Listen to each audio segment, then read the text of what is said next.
아버지, 마지막까지 이러시면 곤란합니다. 아버지, 마지막까지 이러시면 곤란합니다. 준서가 아직 늦지 않았다. 회사를 이런 식으로 운영하면 여러분, 만약 당신이 평생 쌓아온 모든 것을 단 하루 만에 잃는다면 어떻게 하시겠습니까?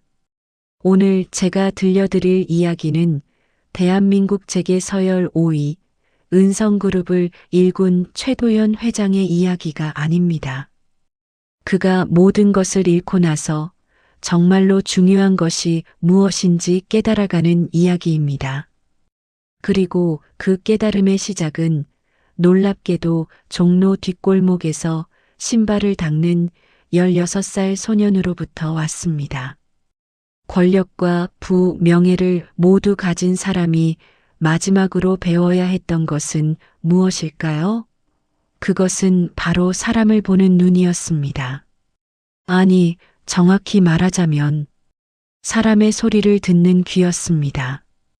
이 이야기를 끝까지 들으시면 여러분도 알게 되실 겁니다. 진짜 성공이 무엇인지, 진짜 지혜가 어디서 오는지, 그리고 인생의 마지막 순간에 정말 중요한 것이 무엇인지를요. 시작하기 전에 이 영상이 도움이 되셨다면 구독과 좋아요 버튼 꼭 눌러주세요. 그리고 여러분은 지금 어디에 계신가요? 댓글로 알려주시면 정말 감사하겠습니다. 그럼 지금부터 회장님의 마지막 수업이라는 제목의 이 특별한 이야기 함께 시작하겠습니다. 2023년 3월 15일 서울 강남구 은성그룹 본사 76세의 최도연 회장은 50년간 자리를 지켜온 회장실에서 마지막 짐을 챙기고 있었습니다. 책상 위에는 사표가 아닌 강제 퇴진 통보서가 놓여 있었습니다. 아버지, 마지막까지 이러시면 곤란합니다. 아버지, 마지막까지 이러시면 곤란합니다. 문을 열고 들어온 사람은 장남 최준석, 48세. 이제 은성그룹의 새로운 회장이 될 사람이었습니다. 도연은 아들을 바라봤습니다. 자신이 키웠지만 이제는 완전히 낯선 사람처럼 느껴졌습니다. 준서가 아직 늦지 않았다. 회사를 이런 식으로 운영하면 준서가 아직 늦지 않았다. 회사를 이런 식으로 운영하면 이런 식이요? 아버지, 시대가 변했습니다. 아버지의 방식은 더 이상 통하지 않아요. 주주들도 이사회도 모두 제 편입니다. 주주들? 이사회? 그들이 이 회사를 여기까지 만들었나? 내가. 아버지가 만드셨죠. 50년 전에. 하지만 지금은 2023년입니다. 준석은 냉정하게 말을 이었습니다. 아버지는 은퇴하셔야 합니다. 명예롭게. 그리고 조용히 여생을 보내세요. 제가 아버지 명의로 된 펜트하우스는 그대로 두겠습니다. 생활비도 매달. 필요 없다. 도연의 목소리는 단호했습니다. 나는 내 손으로 번 돈으로 살겠다. 아버지, 농담하시는 거죠? 76세에 무슨. 나가거라. 이제 내 방이 아니니 내가 여기 있을 이유가 없지 않나? 준석은 한숨을 쉬며 문을 나갔습니다. 그의 뒤로 고집불통 노인네라는 중얼거림이 들렸습니다. 도연은 창문으로 다가갔습니다. 76층에서 내려다 보이는 서울의 야경. 저 불빛 하나하나가 자신이 일군 제국의 일부였습니다. 은성전자, 은성건설, 은성금융 모두 그의 손에서 시작되었습니다. 하지만 이제 모든 것이 끝났습니다. 다음 날 아침 도연은 작은 가방 하나만 들고 펜트하우스를 나섰습니다. 비서도 운전기사도 경호원도 없었습니다. 준석이 모두 철수시켰기 때문입니다. 회장님, 정말 가시는 겁니까? 로비에서 30년간 근무한 경비원 박 씨가 물었습니다. 응, 가네. 올해 신세 졌네, 박 씨. 회장님, 어디로 가시려고요? 글쎄, 어디든 내 발이 닿는 곳으로. 도연은 지하철을 탔습니다. 평생 처음이었습니다. 교통카드 사용법도 몰라 뒤에 있던 젊은이에게 물어봐야 했습니다. 어르신, 이렇게 되시면 돼요. 고맙네. 지하철 안은 낯설었습니다. 사람들의 냄새, 소음, 흔들림, 모든 것이 새로웠습니다. 종로 3가역에서 내렸습니다. 왜 하필 이곳인지는 본인도 몰랐습니다. 그저 발이 이끄는 대로 걸었습니다. 골목을 걷다가 도연은 멈춰 섰습니다. 이곳, 여기가 50년 전 그가 처음 상경했을 때 머물던 동네였습니다. 물론 지금은 많이 변했지만 어딘가 익숙한 느낌이 들었습니다. 아저씨, 신발 닦아드릴까요? 뒤에서 목소리가 들렸습니다. 돌아보니 16쯤 되어 보이는 소년이 낡은 구두 닦기 상자를 들고 서 있었습니다. 신발을 닦아? 네, 5,000원이면 돼요. 깨끗하게 닦아드릴게요. 도연은 자신의 구두를 내려다봤습니다. 이탈리아 수제 구두 한 켤레에 500만 원. 하지만 먼지가 묻어 있었습니다. 좋네. 부탁하지. 소녀는 능숙한 솜씨로 도구를 꺼내 신발을 닦기 시작했습니다. 도연은 그 모습을 바라보다가 문득 물었습니다. 학교는 안 가나? 안 다녀요. 왜? 갈 필요가 없어서요. 필요가 없다니? 소녀는 손을 멈추지 않고 대답했습니다. 배울 게 없어요. 전 여기서 더 많은 걸 배우니까요. 이 골목에서? 네. 사람들을 보면서요. 도연은 흥미가 생겼습니다. 사람들을 보면서 뭘 배우는데? 사람의 진짜 모습이요. 회사에서는 모두 가면을 쓰잖아요. 하지만 여기서는 다들 진짜 얼굴로 살아요. 그 말에 도연은 깜짝 놀랐습니다.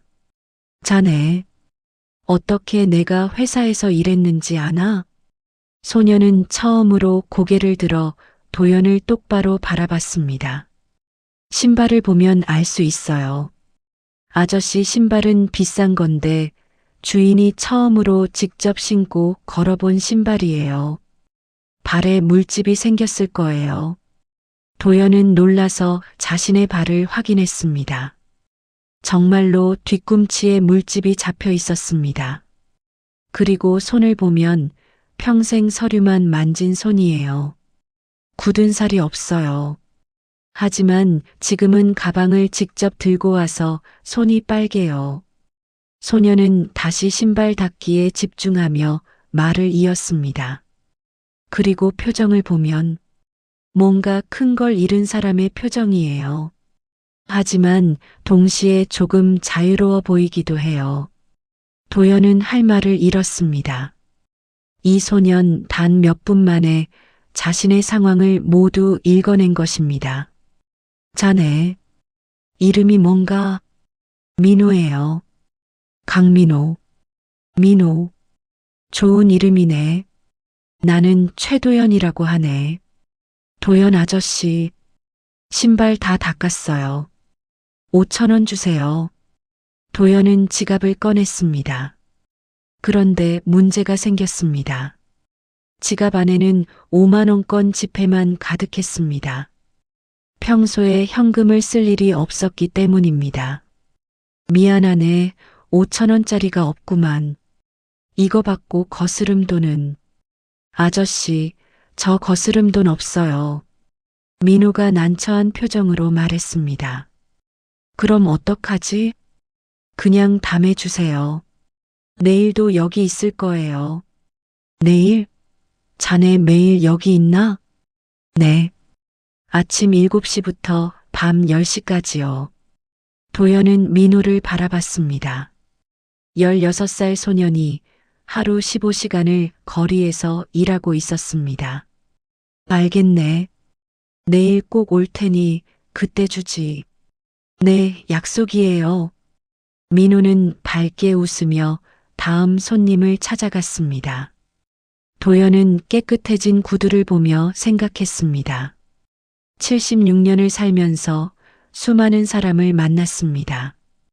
대통령, 재벌, 학자, 예술가. 하지만 단 몇 분 만에 자신을 이렇게 정확하게 읽어낸 사람은 처음이었습니다. 저 소년, 뭔가 특별한 게 있어. 해가 지고 도연은 갈 곳을 찾아야 했습니다. 펜트하우스로 돌아갈 수는 없었습니다. 자존심이 허락하지 않았습니다. 결국 그는 종로의 한 고시원을 찾았습니다. 한 달 30만 원, 보증금 없음. 평생 처음 보는 좁은 방이었습니다. 침대에 누워 도연은 천장을 바라봤습니다. 이게 내 인생인가? 하지만 이상하게도 가슴 한편이 조금 가벼워진 느낌이었습니다. 무거운 왕관을 벗은 것 같은 그런 느낌. 다음 날 아침 도연은 일찍 일어났습니다. 할 일이 없었지만 평생의 습관 때문에 새벽 5시에 눈이 떠졌습니다. 씻고 나와 거울을 봤습니다. 76세의 노인. 하지만 눈빛만큼은 아직 살아 있었습니다. 좋아. 이제부터 시작이다. 진짜 인생을. 그는 어제 그 소년을 만나러 갔습니다. 신발을 닦아주는 사람이 아니라 무언가를 배우기 위해서. 골목에 도착하니 민호는 벌써 자리를 잡고 앉아 있었습니다. 도연 아저씨, 오셨네요. 그래, 약속했으니까. 여기 어제 신발값. 도연은 편의점에서 미리 잔돈으로 바꿔온 5,000원을 건넸습니다. 고맙습니다. 민호는 돈을 받고 작은 통에 넣었습니다. 도연은 그 통을 보며 물었습니다. 민호, 하루에 얼마나 버나? 글쎄요. 잘 되면 5만 원, 안 되면 5,000원? 그걸로 어떻게 사나? 충분해요. 밥 먹고 자는 곳 있으면 되는 거니까요. 도연은 주변을 둘러봤습니다. 아침부터 바쁘게 움직이는 사람들, 출근하는 직장인, 가게를 여는 상인, 배달하는 사람들. 민호, 나한테 신발 닦는 법 가르쳐 줄 수 있나? 민호는 깜짝 놀라 도연을 바라봤습니다. 예, 아저씨가요? 그래. 나도 뭔가 해야 할 것 같아서. 하지만 아저씨는 회사에서 큰일 하던 분 아니에요? 이제 아니야.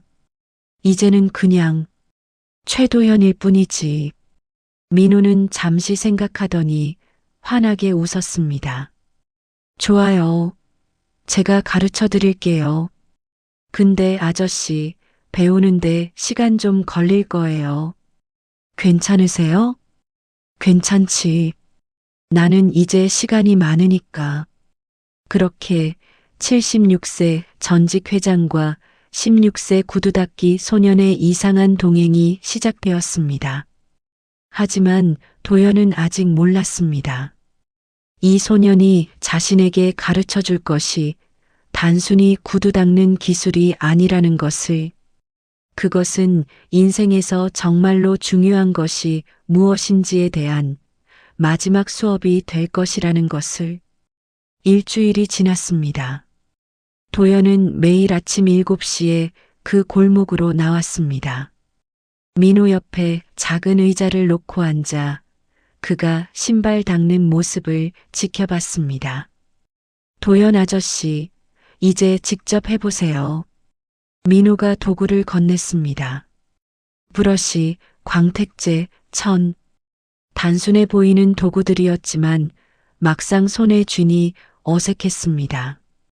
어떻게 하는 건가? 먼저 브러쉬로 먼지를 털어내요.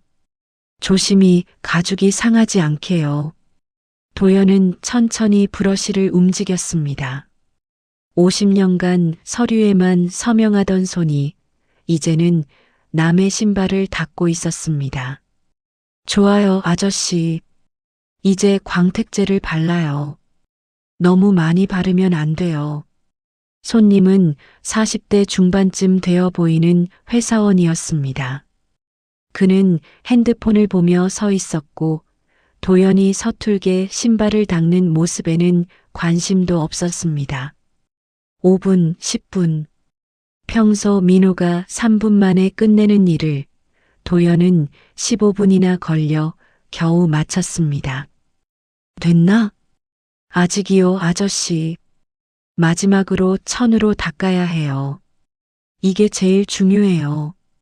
도연은 천을 들고 신발을 닦았습니다. 빛이 나기 시작했습니다. 자신의 손으로 만들어낸 결과물이었습니다. 다 했네. 잘하셨어요, 아저씨. 손님은 신발을 확인하고는 5,000원을 내밀었습니다. 감사합니다. 민호가 받으려 하자 손님은 도연을 보며 말했습니다. 아니, 이 어르신이 닦았으니 어르신이 받으세요. 도연은 5,000원을 받았습니다. 평생 처음 받는 자신의 노동으로 번 돈이었습니다. 민호, 이게 축하해요, 아저씨. 첫 수입이에요. 도연은 그 동전을 한참 들여다봤습니다. 어렸을 때 용돈으로 받던 돈보다 적은 금액. 하지만 이상하게도 가슴이 뜨거워졌습니다. 점심시간이 되자 민호가 일어났습니다. 아저씨, 밥 먹으러 가요. 어디로? 저기 김밥 천국이요. 거기 김밥이 제일 싸거든요. 작은 김밥 가게로 들어갔습니다. 민호는 참치김밥 하나를 주문했습니다. 아저씨는 뭐 드실래요? 제가 살게요. 아니야, 내가 사지. 오늘 내가 돈 벌었잖아. 도연은 참치김밥 2개를 주문했습니다. 5,000원. 그가 평소에 먹던 점심 식사비가 20만 원이었던 것에 비하면 40~50분의 1도 안 되는 금액이었습니다. 하지만 그 김밥은 어떤 호텔 식사보다 맛있었습니다. 민호, 자네 부모님은 어디 계시나? 도연이 조심스럽게 물었습니다. 민호는 잠시 김밥을 씹다가 대답했습니다. 안 계세요. 돌아가셨나? 아니요. 그냥 안 계세요. 어디 있는지 몰라요. 그럼 자네 혼자 사나? 네. 벌써 3년째요. 13살 때부터 혼자. 도연은 가슴이 먹먹해졌습니다. 힘들지 않나? 처음엔 힘들었어요. 근데 이제는 괜찮아요. 여기 사람들이 좋거든요. 여기 사람들? 네. 저기 할머니는 가끔 반찬 주시고 저기 아저씨는 겨울에 자리 안 빼앗기게 지켜주시고 다들 좋은 분들이에요. 민호는 밝게 웃었습니다. 하지만 그 웃음 뒤에 얼마나 많은 눈물이 있었을지 도연은 상상할 수 있었습니다. 민호, 나한테 왜 구두 닦는 법을 가르쳐 주는 거나? 아저씨가 배우고 싶다고 했잖아요. 그래, 하지만 나는 자네의 경쟁자가 되는 거 아닌가? 내가 구두를 닦으면 자네 손님이 줄어들 텐데. 민호는 고개를 저었습니다. 아니에요. 손님은 충분해요. 그리고 아저씨는 뭔가 많이 힘들어 보였어요. 저도 힘들 때 누군가 도와줬으면 좋았을 거라고 생각했거든요. 그래서 아저씨를 도와주고 싶었어요. 도연은 할 말을 잃었습니다. 76년을 살면서 수많은 사람을 만났습니다. 하지만 대부분은 무언가를 바라고 다가왔습니다. 돈, 권력, 인맥. 하지만 이 소녀는 아무것도 바라지 않았습니다. 그저 도와주고 싶어서 도와준 것입니다. 내가 언제 이런 순수함을 잃어버렸을까? 오후가 되자 골목은 더 바빠졌습니다. 민호야, 오늘도 바쁘구나. 지나가던 50대 아주머니가 인사했습니다. 네, 할머니. 오늘 반찬 맛있었어요. 그래, 다행이다. 또 갖다 줄게. 아저씨, 오늘 장사 잘 되네? 옆 가게 주인이 물었습니다. 네, 오늘 새로운 선생님도 오셨어요. 선생님? 누구? 저기 도연 아저씨요. 사람들이 도연을 쳐다봤습니다. 도연은 어색하게 고개를 숙여 인사했습니다. 안녕하십니까? 최도연입니다. 아, 어르신. 우리 민호 잘 부탁드립니다. 민호가 저를 가르치고 있습니다만. 그래도요. 민호 혼자 있으면 걱정이었는데 같이 있어 주시니 고맙습니다. 도연은 이 골목의 분위기가 신기했습니다. 은성그룹에서는 사람들이 서로를 경쟁자로 봤습니다. 누가 더 높이 올라가는지, 누가 더 많이 가지는지. 하지만 여기서는 달랐습니다. 사람들은 서로를 도왔습니다. 특별한 이유 없이 그냥 이웃이니까. 저녁이 되었습니다. 아저씨, 오늘 하루 수고하셨어요. 민호가 하루 수입을 세고 있었습니다. 오늘 저는 3만 원 벌었어요. 아저씨는요? 나는 5천 원. 도연이 쑥스럽게 대답했습니다. 하루 종일 일해서 5천 원. 하지만 이상하게 뿌듯했습니다. 대단해요, 아저씨.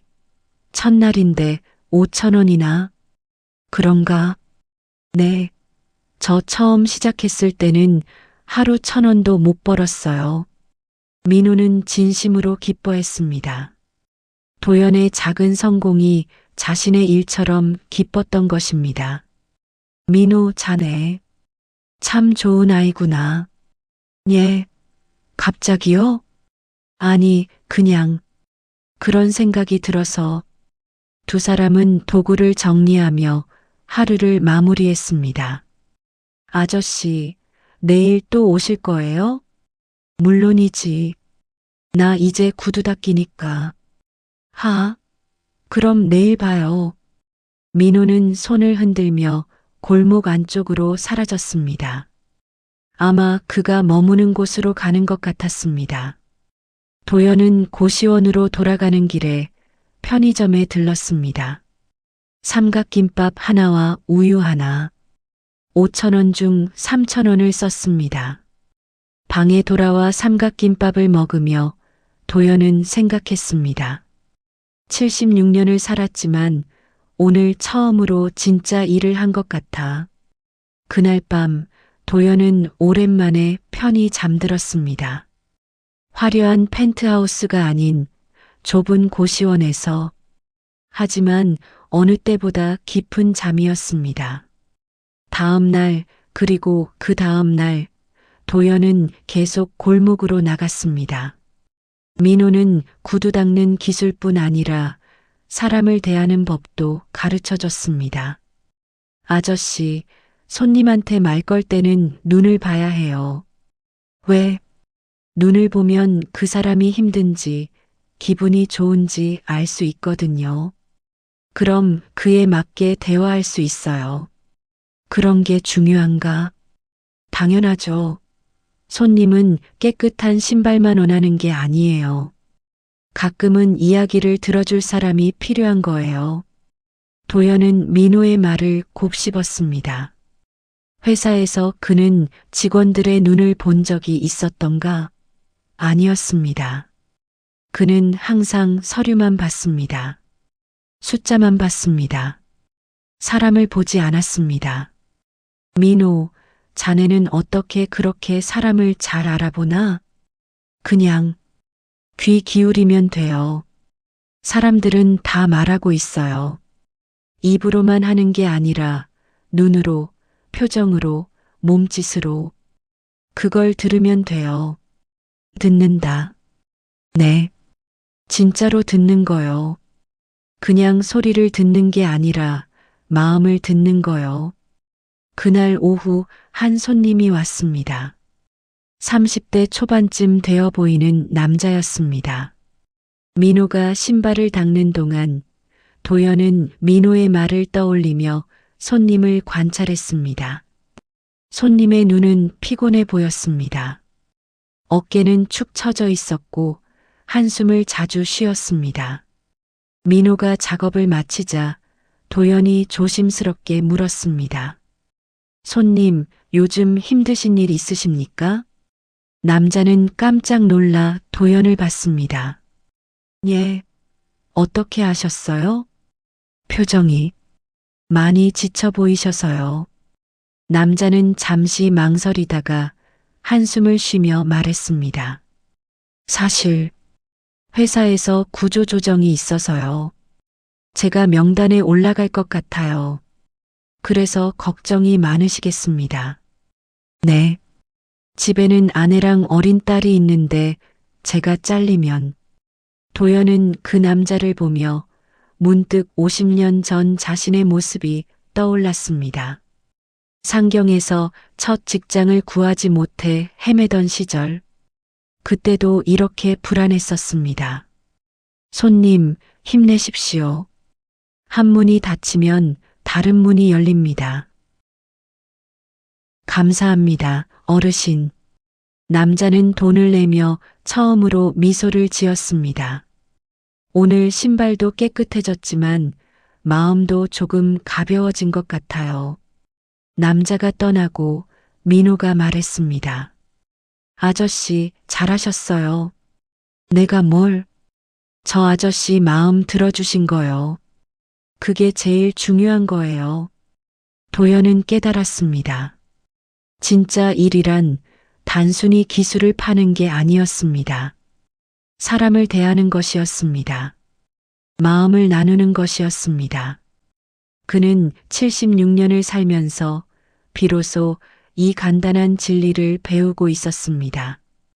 그리고 그 선생님은 16살짜리 구두 닦기 소년이었습니다. 한 달이 지났습니다. 도연은 이제 제법 능숙하게 구두를 닦을 수 있게 되었습니다.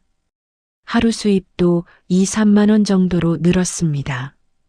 더 중요한 것은 그가 변하고 있다는 것이었습니다. 아저씨, 오늘 얼굴이 밝아 보여요. 민호가 말했습니다. 그런가? 요즘 잠을 잘 자서 그런가 보네. 아니에요. 그게 아니라 행복해 보여요. 행복. 도연은 그 단어를 곱씹었습니다. 회장으로 있을 때 그는 행복했던가? 성공했지만 행복하지는 않았습니다. 늘 더 많은 것을 원했고, 늘 무언가에 쫓겼고, 늘 외로웠습니다. 하지만 지금은 달랐습니다. 적게 벌고 좁은 방에 살지만 이상하게 마음이 편했습니다. 민호, 자네 덕분이야. 제가 뭘 했는데요? 나한테 다시 사는 법을 가르쳐줬지. 그날 오후 골목에 낯선 차 한 대가 들어왔습니다. 검은색 고급 세단. 그 차에서 양복을 입은 남자가 내렸습니다. 도연은 그 남자를 알아봤습니다. 은성그룹의 이사 김성호였습니다. 회장님, 성호는 놀란 표정으로 달려왔습니다. 회장님, 여기서 뭐 하시는 겁니까? 김 이사, 오랜만이군. 회장님, 이게 무슨 구두를 닦고 계시다니. 성호는 믿을 수 없다는 표정으로 주변을 둘러봤습니다. 회장님, 저희가 잘못했습니다. 다시 돌아오십시오. 회사가 엉망입니다. 준석 회장이 무리한 결정을 계속하고 있습니다. 그건 이제 내일이 아니네. 하지만 회장님, 이렇게 지내시면 안 됩니다. 저희가 모시러 왔습니다. 도연은 고개를 저었습니다. 김이사, 고맙지만 됐네. 나는 이제 이것이 내일이야. 구두를 닦는 게 회장님 일이라니요. 왜 안 되나? 정직한 노동이고 사람들에게 도움이 되는 일인데. 성호는 할 말을 잃었습니다. 옆에 있던 민호가 조심스럽게 물었습니다. 아저씨, 저 사람이 누구예요? 옛날에 같이 일했던 사람이야. 성호는 민호를 보며 미간을 찌푸렸습니다. 회장님, 이 아이가 내 동료야. 구두 닦는 일을 가르쳐 준 선생님이지. 선생님이라니요. 회장님께서 이런 애한테. 김이사. 도연의 목소리가 날카로워졌습니다. 이 애는 민호라는 이름이 있네. 그리고 자네보다 훨씬 더 많은 걸 알고 있어. 사람에 대해서 말이야. 성호는 입을 다물었습니다. 회장님, 정말 돌아오시지 않으시겠습니까? 그래. 이제 내 길은 여기야. 성호는 깊은 한숨을 쉬었습니다. 알겠습니다. 하지만 회장님, 한 가지만 알아주십시오. 준석 회장이 회장님을 찾고 있습니다. 뭔가 좋지 않은 일을 계획하는 것 같습니다. 좋지 않은 일? 자세한 건 모르겠습니다. 하지만 조심하십시오. 성호는 인사를 하고 차에 올랐습니다. 차가 떠나고 민호가 물었습니다. 아저씨, 사실 회장님이셨어요? 도연은 잠시 망설이다가 고개를 끄덕였습니다. 그래. 은성그룹이라고 들어봤나? 아, 그 큰 회사요? TV에서 봤어요. 거기 회장이었지. 50년 동안. 민호는 놀란 표정으로 도연을 바라봤습니다. 그럼 아저씨 진짜 엄청 대단한 분이셨네요. 대단하긴. 결국 쫓겨났는데. 왜요? 아들한테. 내 아들이 날 밀어냈어. 민호는 잠시 침묵했습니다. 그럼 아저씨 외로우셨겠어요. 외롭다? 네. 가족한테 버림받으면 정말 외로울 것 같아요. 도연은 민호를 바라봤습니다. 부모에게 버림받은 이 소년이 자신의 외로움을 이해하고 있었습니다. 민호, 자네도 외롭지? 가끔요. 근데 이제는 괜찮아요. 여기 사람들이 있으니까요. 그래. 나도 이제 여기 사람들이 있으니 괜찮네. 두 사람은 서로를 보며 웃었습니다. 그날 저녁 도연이 고시원으로 돌아가려는데 민호가 불렀습니다. 아저씨, 잠깐만요. 왜? 이거 받으세요. 민호가 작은 봉투를 내밀었습니다. 안에는 10,000원이 들어 있었습니다. 이게 뭔가? 아저씨 한 달 동안 가르쳐 주신 거 수고비요. 아니야, 민호. 내가 자네한테 배운 건데. 아니에요. 아저씨가 옆에 있어 주셔서 저도 덜 외로웠어요. 그리고 아저씨가 손님들한테 좋은 말씀 많이 해주셔서 저한테도 손님이 더 많이 왔어요. 그러니까 받으세요. 도연은 그 돈을 보며 눈시울이 붉어졌습니다. 76년을 살면서 수백억, 수천억을 만졌습니다. 하지만 20,000원만큼 소중한 돈은 없었습니다. 고맙네, 민호. 정말 고마워. 다음 날 아침 도연이 골목에 도착했을 때 이상한 일이 벌어졌습니다. 민호가 없었습니다. 평소 같으면 벌써 자리를 잡고 있을 시간인데 민호의 모습이 보이지 않았습니다. 민호 못 봤어요? 도연이 옆 가게 주인에게 물었습니다. 아, 어르신. 아침 일찍 어떤 사람들이 민호를 데리고 갔어요. 어떤 사람들? 양복 입은 사람들이요. 민호가 싫다고 했는데 억지로. 도연의 얼굴이 굳어졌습니다. 어디로 갔는지 아십니까? 글쎄요. 그쪽으로 간 것 같은데. 도연은 달리기 시작했습니다. 76세의 나이에 숨이 차올랐지만 멈추지 않았습니다. 골목 끝 검은 승용차가 보였습니다. 그 앞에 민호가 서 있었고 양복 입은 남자 2명이 그를 차에 태우려 하고 있었습니다. 민호, 도연이 소리쳤습니다. 민호가 돌아봤습니다. 얼굴에는 눈물이 가득했습니다. 아저씨, 거기서. 도연이 남자들에게 다가갔습니다. 누구신데 이 아이를 데리고 가려는 겁니까? 남자 중 하나가 대답했습니다. 저희는 아동보호센터에서 나왔습니다. 이 아이가 무단으로 학교를 그만두고 거리에서 생활하고 있다는 신고를 받았습니다. 그래서요? 보호시설로 데리고 가야 합니다. 아이가 싫다고 하지 않았습니까? 하지만 규정이 사람보다 중요합니까?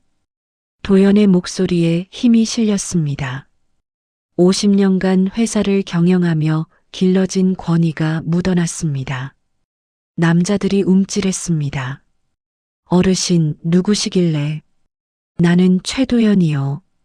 그리고 이 아이의 보호자요. 보호자시라고요? 그렇소. 이 아이는 내가 책임지겠소.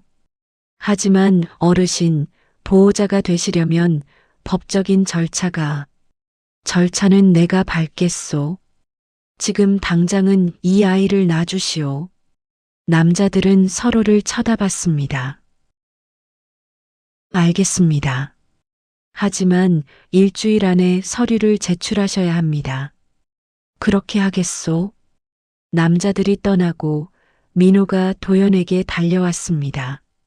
아저씨, 괜찮나, 민호? 네. 무서웠어요. 저 혼자 어디론가 끌려가는 줄 알았어요. 이제 괜찮아. 내가 있으니까. 민호는 도연의 가슴에 얼굴을 묻고 울었습니다. 3년 만에 처음으로 기댈 수 있는 어른을 만난 것입니다. 도연도 민호의 머리를 쓰다듬으며 생각했습니다. 내가 이 아이의 보호자라고 했구나. 순간적으로 한 말이었지만 후회는 없었습니다. 오히려 마음 한편이 따뜻해졌습니다. 이제 나한테도 가족이 생긴 건가? 그날 이후 도연의 삶은 조금 더 복잡해졌습니다. 민호의 법적 보호자가 되기 위해서는 여러 서류가 필요했습니다. 신원증명, 소득증명, 주거증명. 문제는 도연에게 공식적인 소득이 없다는 것이었습니다. 구두 닦기로 버는 돈은 신고된 소득이 아니었으니까요. 어르신, 죄송하지만 현재 상태로는 보호자 자격이 어렵습니다. 구청 직원이 말했습니다. 안정적인 소득과 적절한 주거 환경이 필요합니다. 도연은 난감했습니다. 고시원 방은 1인용이었고 월세를 내기도 빠듯한 상황이었습니다. 방법이 전혀 없습니까? 글쎄요. 어르신, 혹시 가족분이나 보증을 서줄 분이 계십니까? 가족. 도연의 머릿속에 준석의 얼굴이 떠올랐습니다. 아니야. 그 아이한테 부탁할 수는 없어. 하지만 다른 방법이 없었습니다. 그날 저녁 도연은 오랜만에 휴대전화를 켰습니다. 한 달간 꺼두었던 전화. 수백 개의 부재중 전화와 문자가 쌓여 있었습니다. 그는 준석의 번호를 눌렀습니다. 여보세요? 준석아, 나다. 아버지. 준석의 목소리에 놀라움이 묻어났습니다. 어디 계십니까? 한 달 동안 연락이 없으셔서. 나는 괜찮다. 그런데 자네한테 부탁이 하나 있어서. 부탁이요? 나 한 아이의 보호자가 되려고 하는데 보증이 필요해. 예, 보호자요? 무슨 말씀이신지. 도연은 민호에 대해 간단히 설명했습니다. 전화기 너머로 긴 침묵이 흘렀습니다. 아버지, 농담하시는 거죠? 아니다. 진심이야. 아버지가 76세의 고아 소년의 보호자가 되신다고요? 그것도 구두 닦기 하면서요? 그래. 미쳤군요. 완전히 미치셨어요. 준석의 목소리가 차가워졌습니다. 아버지, 정신 차리십시오. 그까짓 거리의 아이 하나가 뭐라고 아버지 인생을 거기에 낭비하십니까? 낭비가 아니야. 이건 됐습니다. 저는 못 도와드립니다. 아버지가 정신을 차리시고 집으로 돌아오시면 그때 다시 얘기합시다. 준석아, 죄송합니다, 아버지. 저도 바쁩니다. 전화가 끊겼습니다. 도연은 한참을 전화기를 쥐고 서 있었습니다.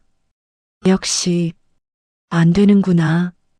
다음 날 도연은 민호에게 솔직히 말했습니다. 민호, 미안하다. 내가 자네 보호자가 되기는 어려울 것 같아. 민호는 고개를 저었습니다. 괜찮아요, 아저씨. 아저씨가 저를 지켜주려고 하신 것만으로도 고마워요. 하지만 자네를 보호시설로 보낼 수는 없어. 뭔가 방법이 있을 거야. 그날 오후 예상치 못한 손님이 찾아왔습니다. 김성우 이사였습니다. 하지만 이번에는 혼자가 아니었습니다. 옆에는 나이 든 여성이 함께 있었습니다.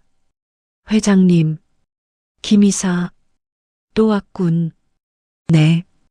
이번에는 누군가를 모시고 왔습니다. 여성이 앞으로 나섰습니다. 70대 초반쯤 되어 보이는 단정한 옷차림의 여성이었습니다. 오래간만입니다, 도연 씨. 도연은 그 여성을 알아봤습니다. 박 여사님? 박영희. 도연이 은성그룹을 창업할 때부터 함께한 초기 투자자이자 오랜 조언자였습니다. 은퇴한 지 10년이 넘었지만 여전히 업계에서 존경받는 인물이었습니다. 이렇게 지내시는군요. 박 여사가 주변을 둘러보며 말했습니다. 부끄럽습니다. 부끄러울 것 없어요. 정직하게 일하고 계시잖아요. 박 여사는 민호를 보며 미소 지었습니다. 이 아이가 민호구나. 성우한테 들었어요. 안녕하세요. 민호가 조심스럽게 인사했습니다. 박 여사는 도연에게 말했습니다. 도연 씨, 제가 이 아이의 보호자건으로 보증을 서겠습니다. 예. 그리고 제 별장을 빌려드리죠. 거기서 이 아이와 함께 지내세요. 도연은 믿을 수 없다는 표정으로 박 여사를 바라봤습니다. 박 여사님, 왜 이렇게까지? 도연 씨, 50년 전 기억하세요? 당신이 처음 사업을 시작할 때 아무도 믿어주지 않았죠. 그때 제가 투자했습니다. 기억합니다. 그때 저한테 물었죠. 왜 저를 믿느냐고. 제가 뭐라고 답했는지 기억해요? 사람을 보는 눈이 있다고 하셨습니다. 맞아요. 저는 사람을 봅니다. 당신은 50년 동안 성공했지만 그 과정에서 사람 보는 눈을 잃어버렸어요. 하지만 지금 다시 찾았더군요. 박 여사는 민호를 가리켰습니다. 이 아이를 위해 모든 걸 걸겠다는 당신을 보니 예전에 도연 씨가 돌아온 것 같아요. 순수하고 용감하고 사람을 진심으로 아끼는 그 사람이요. 도연은 할 말을 잃었습니다. 박 여사님, 됐어요. 서류는 성우가 준비할 겁니다. 이번 주 안에 민호의 법적 보호자가 될 수 있을 거예요. 정말 고맙습니다. 고마워할 건 없어요. 당신이 저한테 해준 것에 비하면 아무것도 아니니까. 박 여사가 떠나고 민호가 물었습니다. 아저씨, 저 정말 아저씨랑 같이 살 수 있는 거예요? 그런 것 같구나. 와. 민호는 처음으로 어린아이다운 표정으로 기뻐했습니다. 도연도 웃었습니다. 오랜만에 진심으로 행복했습니다. 일주일 후 모든 서류가 완료되었습니다. 도연은 정식으로 민호의 법적 보호자가 되었습니다. 박 여사의 별장은 서울 외곽의 조용한 곳에 있었습니다. 크지는 않았지만 두 사람이 지내기에 충분했습니다. 민호, 이제 이게 우리 집이야. 우리 집. 민호는 그 말을 되뇌며 눈물을 흘렸습니다. 3년 만에 처음으로 집이 생겼어요. 도연도 눈시울이 붉어졌습니다. 나도 오랜만에 집이라는 게 생긴 것 같구나. 두 사람은 집안을 둘러봤습니다. 방 2개, 거실, 부엌. 펜트하우스에 비하면 작았지만 어느 때보다 따뜻했습니다. 아저씨, 저 학교 다녀도 돼요? 당연하지. 공부도 하고 친구도 만들어야지. 하지만 돈이. 걱정 마. 내가 구두 닦아서 번 돈으로 충분해.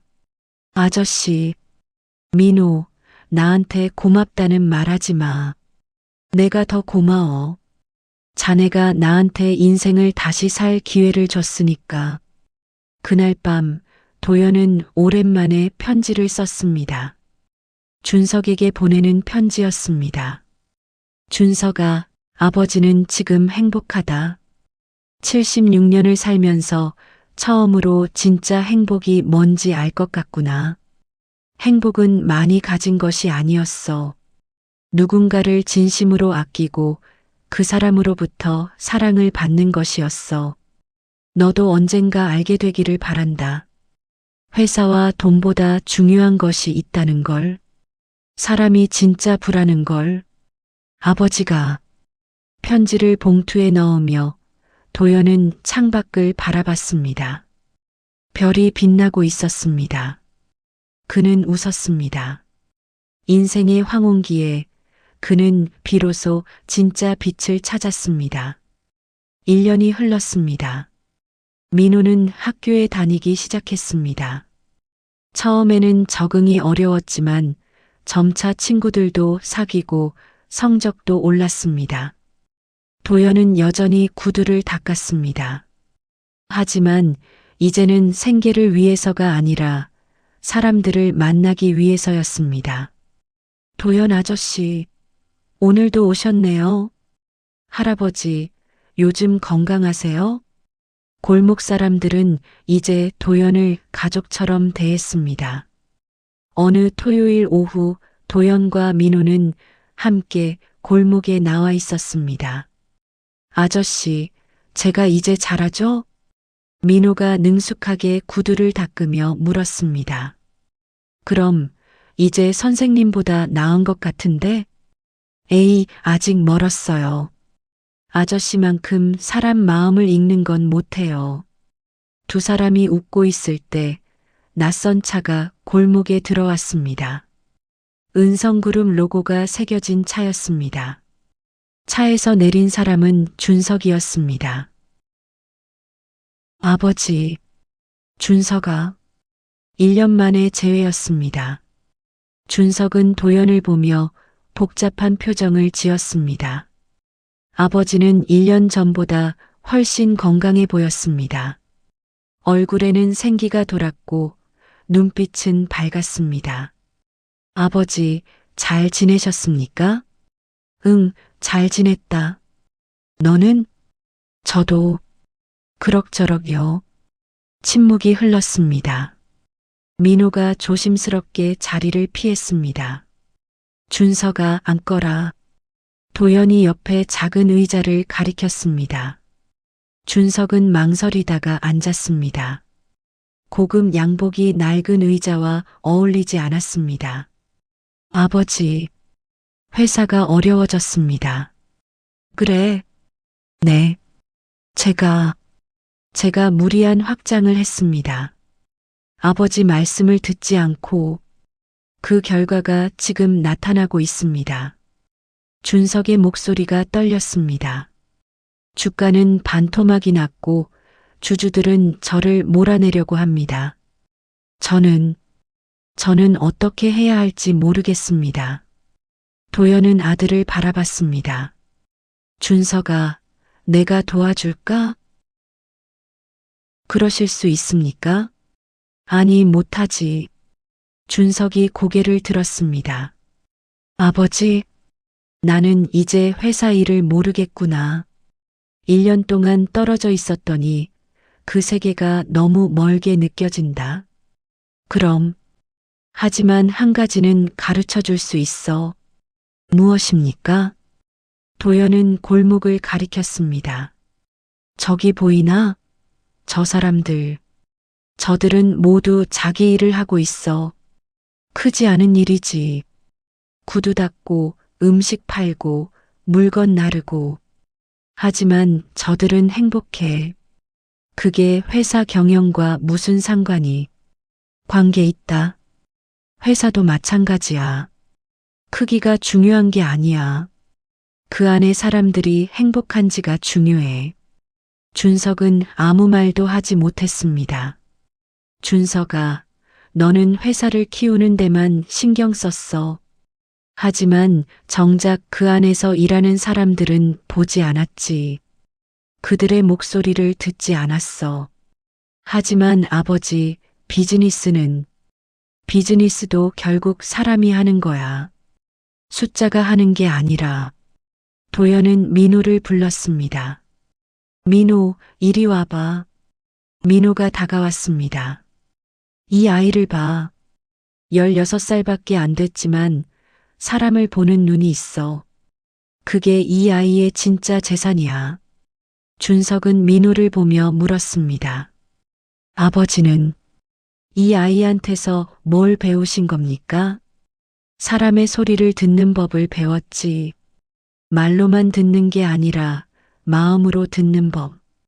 도연은 아들의 눈을 똑바로 바라봤습니다. 준석아, 너도 배워야 해. 내 직원들의 소리를, 내 고객들의 소리를, 그리고 내 마음속 소리를.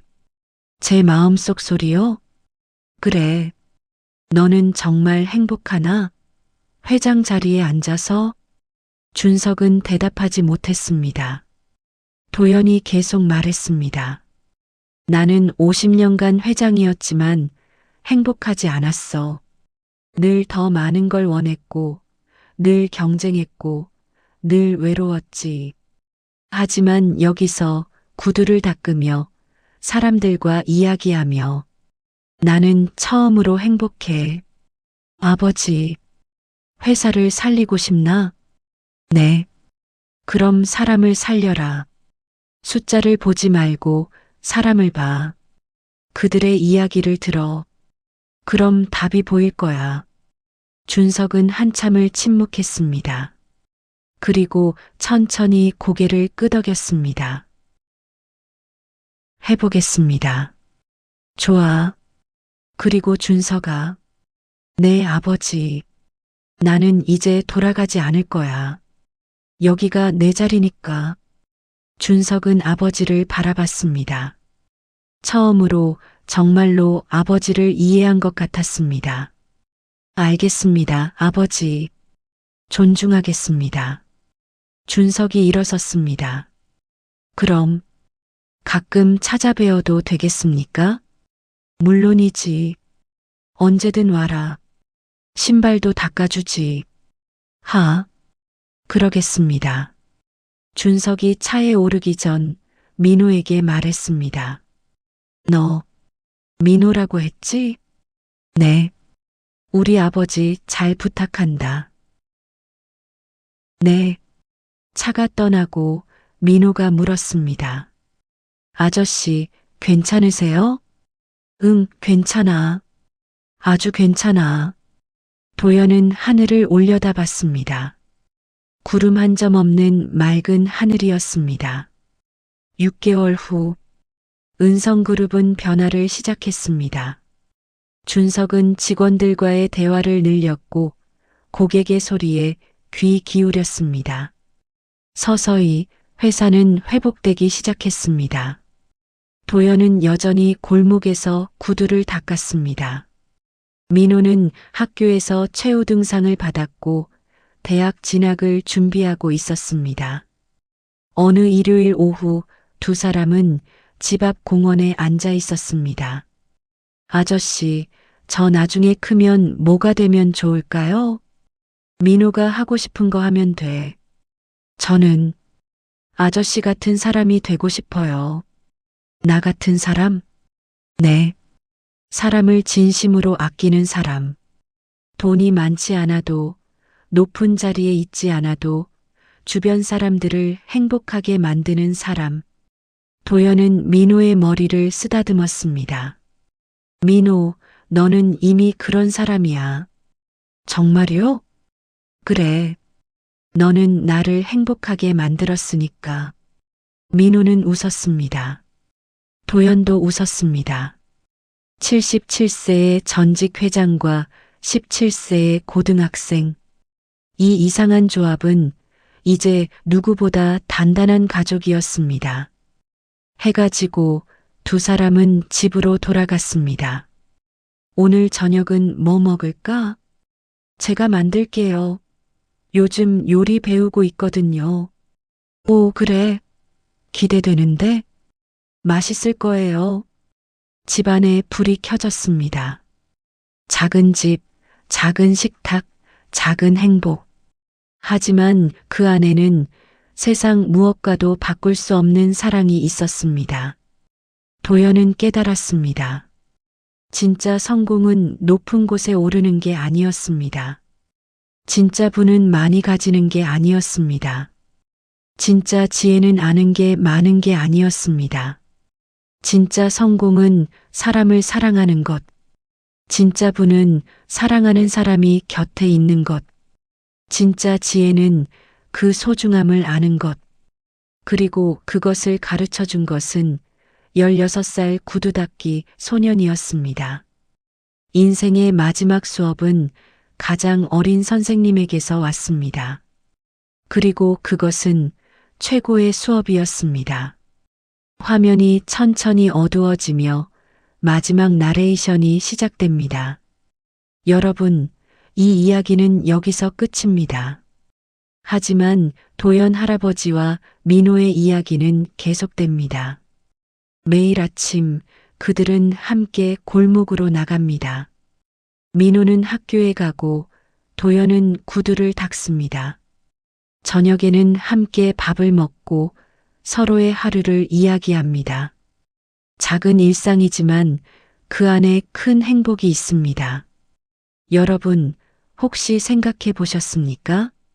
진짜 성공이 무엇인지, 진짜 부가 무엇인지, 진짜 행복이 무엇인지. 우리는 평생 높은 곳을 향해 올라갑니다. 더 많이 벌고, 더 높은 자리에 오르고, 더 큰 집에 살려고 합니다. 하지만 정작 중요한 것은 우리 곁에 있습니다. 사랑하는 사람, 함께 웃을 수 있는 사람, 서로를 아끼는 마음. 도연 할아버지는 77세에 그것을 배웠습니다. 늦은 나이였지만 늦지 않았습니다. 여러분은 어떻습니까? 아직 시간이 있습니다. 오늘부터라도 주변을 돌아보세요. 당신 곁의 사람들을 보세요. 그들의 소리를 들으세요. 진짜 인생은 거기에 있습니다. 이 영상이 여러분께 작은 깨달음이 되었기를 바랍니다. 구독과 좋아요, 알림 설정 부탁드립니다. 그리고 댓글로 여러분이 계신 곳을 알려주세요. 오늘도 영상 봐주셔서 감사합니다. 그리고 기억하세요. 당신 곁의 사람이 당신의 진짜 재산입니다. 건강하시고 행복하세요. 다음 영상에서 또 만나요.